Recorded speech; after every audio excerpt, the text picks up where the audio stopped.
What is going on, guys? Welcome back to the channel. I have a super sick video for you guys today. Basically what I'm going to be doing is installing custom LED lights that I got off Amazon onto my new 99J spec bumper. So the reason just behind the idea of me installing these custom LED fog lights where I've just seen pictures like this one or this one, and it just really intrigued me of how someone could use custom LED lights as fog lights. And since I got rid of my fog lights by installing the fog light ducts, what I wanted to do was just install something like this that would be somewhat similar. Again, the bumper that you've seen before was either a Twin Z style bumper or a Mission style bumper with those custom LEDs. So I wanted to see if it would be functional enough for the 99J spec bumper, and aesthetically it looks just pleasing to me. Basically what I'm going to do is take the connector off of the OEM fog light and just splice it into the new LED fog lights wiring harness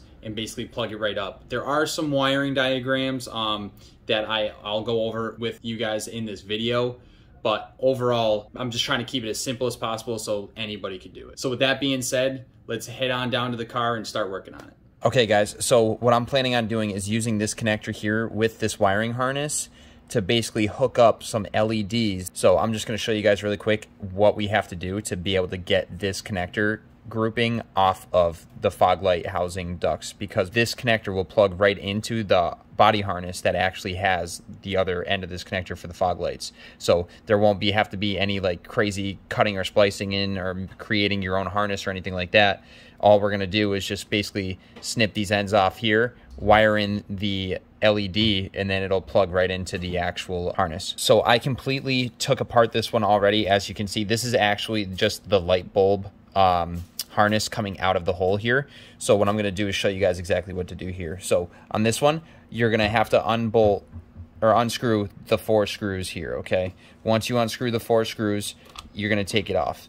And it's basically just like changing the light bulb, okay? So as you can see here, there's a ground wire, and then the power wire is in this white sleeve here. So basically what it looks like is the white sleeve covers this entire red wire, okay? So the power wire, it covers it like that, okay? And then what it has is it has this protector here, so there can be no corrosion on this actually piece here. This slides on like this, okay? So that's connected like that. And then this piece that I have coming out of the hole plugs into here, and then it's wrapped in this black tape, okay? And that's basically what is in this as we speak, okay? So the next step, what you're gonna do is you're gonna unplug the actual ground off the housing, okay? And then what we're gonna need to do is take the bulb out to be able to access the power wire. Okay, so now that we have the bulb out, we can access the power wire. Basically, what you're gonna do is, as you see, I'm gonna pull this down, and this is where that black tape is. So you have to undo the black tape to expose the connector and this protective housing. Then all you're gonna do is, it's plugged in like this, all you're gonna do is just unplug it, okay? Once you unplug it, you can actually pull off the protector, and that's that. The next step would be this connector here. You're just gonna have to snip it off at the end of the connector, so just like I did to this one. The biggest pain that I was dealing with is actually getting this connector off the bracket here. It's a pain just due to the fact that, as you can see, let me try to get you zoomed in here. There's a little lip here, and that's basically how it sits, so it won't slip on and off the actual bracket itself. Okay, so what I had to do is I grabbed like a mini screwdriver and I kind of just chipped away at it just a little bit, just so I could kind of shimmy this off the bracket. So even though if I put this bracket back on there, it's going to be tough to get it off again, but it was just a little bit enough just so I could shimmy it off. You don't want to go too crazy on the housing. I mean, if you don't care because you have the fog light ducts in, I mean, you can always just break the piece. Like you can break this piece here. But I didn't want to do that. Obviously, I'm trying to preserve everything that I have. So once you actually get this off of that bracket, you can unscrew the bracket, okay, the little Phillips head screw, and then once you unscrew that bracket, you can actually work on getting the wires through the hole. getting the wires through the hole is pretty simple. All I did was use that little flathead screwdriver, and I just put it right in the middle between both wires. Right between, and I just push through. And once you push through, this pops right out. And then you're able to pull the entire harness off like so. Okay, so that's just with the fog lights here. And now I'm going to show you exactly how I'm going to wire this into the new LED lights.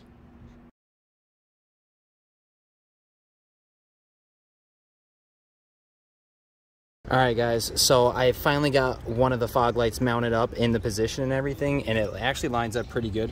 I was kind of nervous of actually how this was gonna stick out, because basically, I'll show you on the other side, but this lip on the inside here doesn't go that deep. So if you're trying to screw something in, you can only go so deep without it.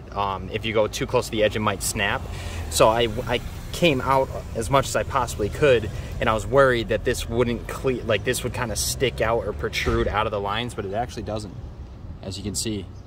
So that's pretty cool. So this is the passenger side that I'm talking about now that I have to do, and basically the lip that I'm talking about is this lip right here. So if you go under the fog duct, look in, right here, it does not go deep. Like this, more towards the center of the car, it's pretty deep, but here it gets really shallow. And the angle, how I want it and how it to sit, kind of even, it's pretty shallow there. So again, what I'm gonna have to do is I tried to go at least a fingernail width in to the lip towards the outside of the front of the car.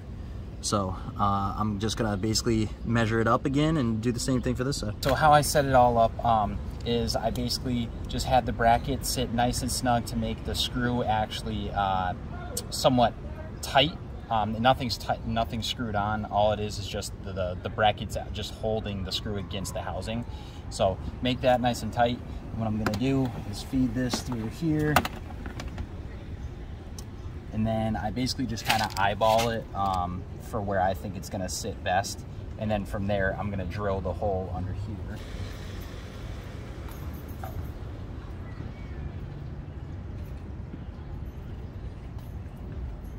So I'm using my smallest drill bit just to get it started. It's kind of a pain. You just got to be careful when your bumper's brand new and painted already on the car. You got to worry about this part of the drill rubbing on the bumper. So I have my hand under it like that.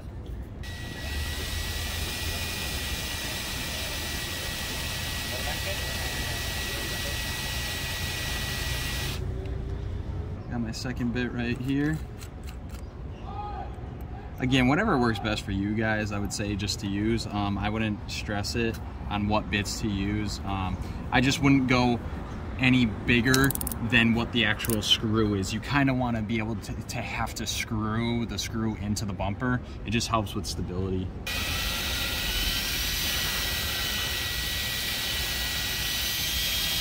So I used 5 steps, so that's the amount of bits that I used. And then I would say too, when you are drilling, you just want to make sure that you're not going too high into your fog light ducts. If you're on that angle, you do have a little bit of overlap with this bottom, I would say, edge. But again, if you come closer to the outside, you just want to make sure that you're not going to drill into your actual fog light ducts, or fog light if you're just rocking the original. So I'd say the really cool part about this kind of bracket and light is that even if you if you're within the ballpark of matching it up, you'll be okay, because all you have to do is move this bracket a little bit and you can actually slide the screw to where you need it to be. So that's also like a huge thing. You're just gonna have to go get a fender washer just to help with keeping it in place. The hardware that it comes with is a 13mm for the nut and a 14mm with the screw head. Also, guys, I did want to tell you too, I put silicone, clear silicone between the housing and the actual bulb. Again, I just ran it through like a thin bead all the way through, because on the reviews it showed that sometimes there would be condensation with inside the bowls because the seal wasn't good in the back of the actual housing. So all I did, again, just threw a little bit of bead all the way around of clear silicone, and it's good. There's a little bit I gotta clean up on the edges and stuff, but besides that, there should be no moisture, no water getting in there. All right, guys, so as you can see, I got this hooked up. They look so good, and the actual LEDs match the LEDs for the headlights too, so that's super sick. they look really good. So next thing, all I gotta do is that grill now, and the whole bumper will be done. Wild, looks so good. So after all said and done, the fog lights work great. I've run them with obviously my headlights on, just the fog lights on, and I've hooked them up right to the switch. So all it is just plugged into the OEM connectors. It hooks already up to a relay. It's already going to a switch and to a fuse. So again, I try to keep it as simple as possible, keep it OEM, and it's worked right away. I haven't popped the fuse at all. I've spoken with Andrew about this, and Andrew's an electrician, so he has let me know about wattage and whatnot.